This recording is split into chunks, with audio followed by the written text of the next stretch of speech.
Good afternoon, this is Airpoo's Creations 2021. This is my Shaman Oracle reading for this new week. Today is Tuesday, and I'm finishing up reading for Leo, Virgo, Libra, and Scorpio. And this is the last reading for today, and it is for Scorpio. Welcome, Scorpio. First card is the magical Nordic tarot card. Out came death, and death is about rebirth. On the card, we see a woman. She stands on top of a jagged ice block. She is dressed in black and she stares ahead without emotion as wild flames burn around her. Trapped spirits, they are locked inside the block beneath her, while the sharks, synonymous with fear, they lurk dangerously nearby. The ocean, once so peaceful and so calm, is now on fire, and the sky has become red and unsettled. However, like the goddess of the underworld, Hell, whose name means one that hides, the death card suggests there could be a hidden lesson or blessing in this chaos. The keywords are here transformation, release, endings, change, and new beginnings. And in the Nordic mythology, Hell was a cold and icy place rather than a place filled with flames and fire. So the message here is that the death card signifies the end of an era and the birth of another. A season of change can be expected as a divine intervention removes a situation that no longer serves you, such as a toxic job or a toxic relationship, to create some space for something that will come new. Whatever is meant to stay will stay, and whatever is not meant to be will not be. The ending is likely to be abrupt and beyond your control, such as a sudden breakup or an unavoidable house move. Do not fight such changes. The more you do, the harder it will be. In time, you will see that all were blessings in disguise. And the Mythic Goddess Tarot card that came out is the Three of Swords.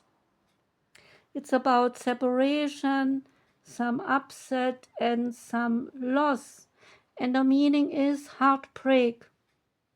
The Three of Swords is a card that signifies some loss. This may be a tough message to receive. On the other hand, you are being given a valuable opportunity to prepare for this experience. You can take a philosophical approach and remember that loss is always a part of life. This can signify the ending of a relationship or a job or a friendship. You may even have to endure personal betrayal. You might also have to relinquish a belief which could prove painful. The grief may sting, but focus on your future.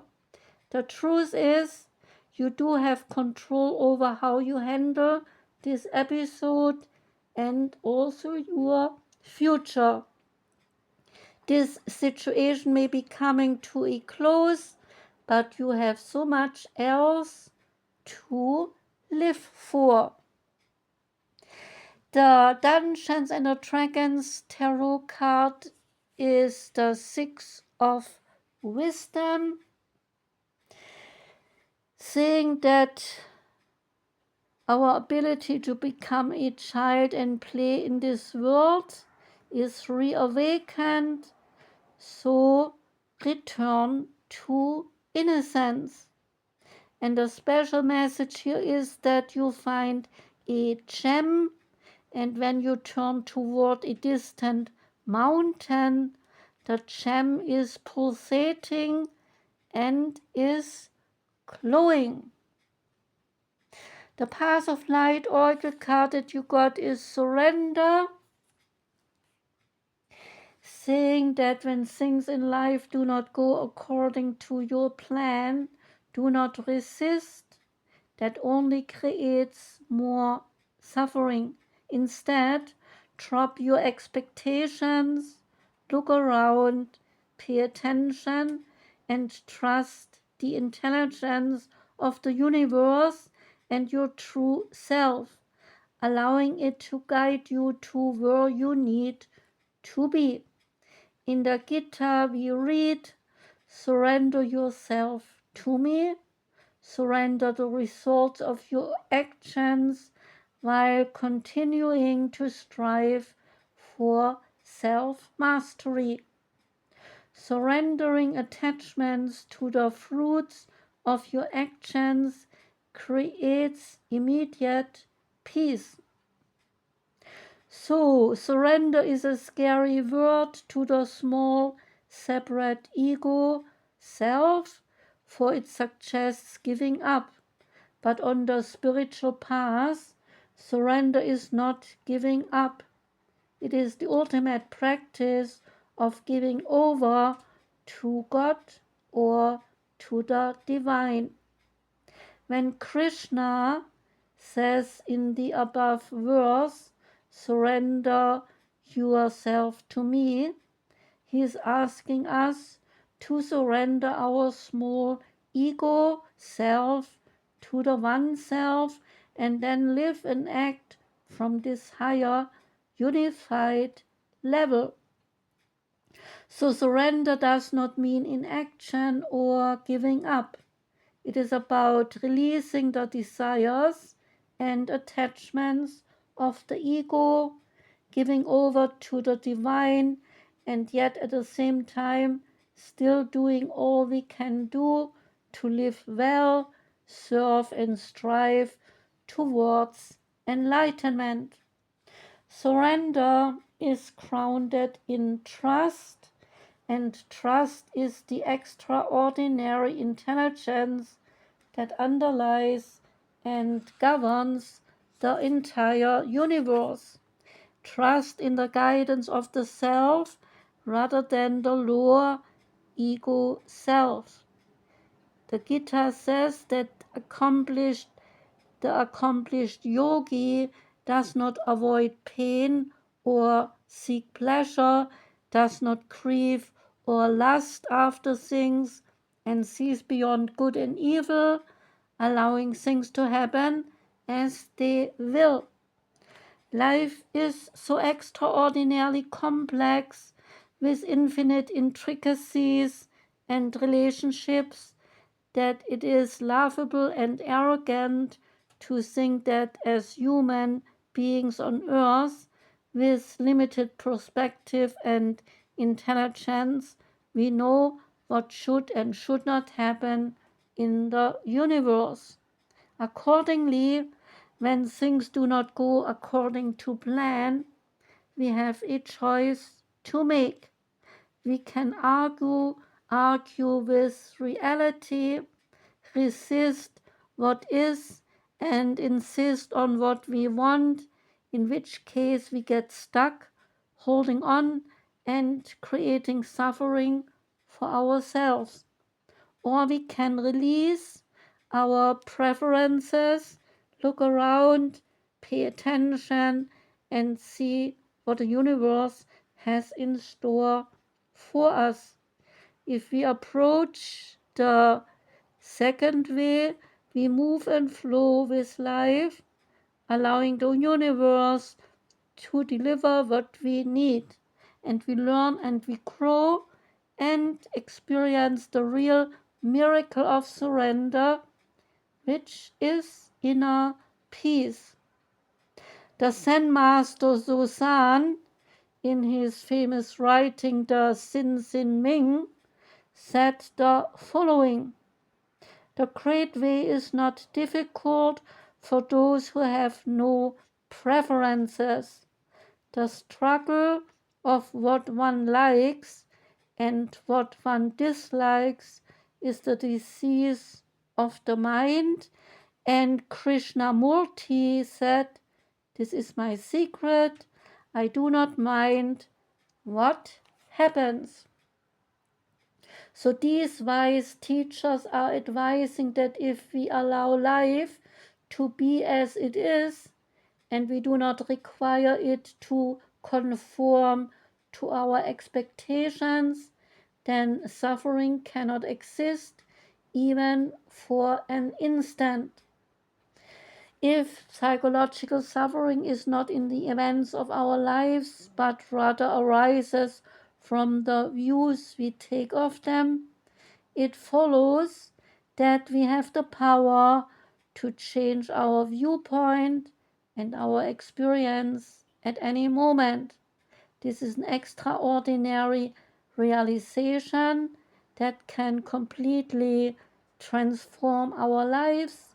It is contrary to everything that we are normally taught that makes us a victim of circumstance. It is truly liberating to understand that we have the capacity to control our inner experience and that the outer world cannot determine this unless we allow it. Having the capacity to surrender our desires when things do not go according to plan does not mean that we should not make plans at all. In order to navigate life well, we need an aim. Otherwise, we do not know where we are headed.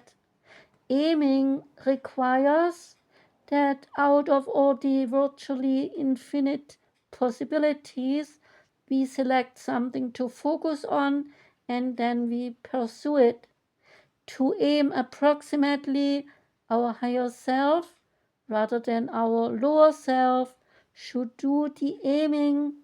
Otherwise, we will find ourselves veering off on distracting targets. Aiming well and then pursuing that aim is important, as it provides the meaning and the fulfillment that we crave. But remember, when things do not go according to plan, this is when we need to release our preferences and trust the universe, trust life, and trust the divine, knowing that all occurs according to the divine order, even if we cannot comprehend it at that time. The Nature's Whispers card is infinite blessings, saying to open your heart and your reality to the immeasurable gifts from nature. Loving energy is surrounding you. Love from the highest level is being showered onto you and your life. Count your blessings and remember that love is all around you. Notice these miracles and blessings as they show up in unexpected ways, but always at a most auspicious time. Your life may not be exactly as you anticipated, but be sure to look for your miracles. And the last card is from the Oracle of the Birds. Out came the hen and the rooster. And the meaning of the card is that if the hen and the rooster come into your life, something wants to be exorcised, seen, and then healed. Clucking hen makes you aware of the demons and hungry ghosts inside you. Once you have recognized them, you can heal your inner self by stopping blaming the outside world for your situation. The cock crow awakens you from your half sleep. Recognize the opportunities of the new morning and take responsibility for yourself and your life and begin to actively work for what is important to you. The magic feathers say to you, as a rooster, I challenge your male active part. My feathers carry the fire within and bring you the stuff of your power, not the stuff, the staff of your power, and the strength for the practical implementation of your wishes and your ideas. I show you how to anchor your power on earth. With my crowing, I announce a new morning and rouse you from your sleep. Wake up, become aware of, and actively stand up for yourself and what is important to you. As a hen, I teach you to give birth to your own ideas from within, to nurture them, and finally to hatch them. With my affinity for light and temperature, I help you sense the right timing, the right place, and the right words in the right moment. Through my nearsightedness, I urge you to look at your immediate surroundings rather than wandering off into the distance.